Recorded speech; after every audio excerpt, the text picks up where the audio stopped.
मी माझ्या केसांसाठी हा घरगुती उपाय नेहमीच करत असते.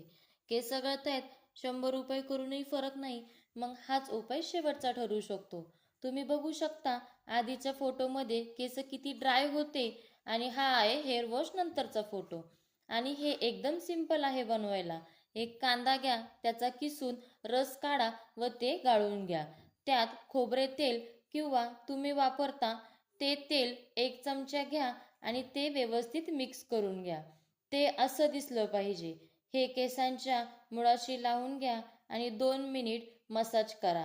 त्यानंतर हे तुम्हाला केसांवरती 30 मिनिट ठेवायचं आहे. हे तुम्हाला वीकमध्ये 2 वेळा करायचं आहे. मग तुम्ही वापरता त्या शॅम्पूनी केस धुवून घ्या. केस गळणं पण थांबतं आणि त्याचबरोबर वाढायला मदत पण होते. हा उपाय करून बघा. कमेंटमध्ये नक्की सांगा हा उपाय कसा वाटला.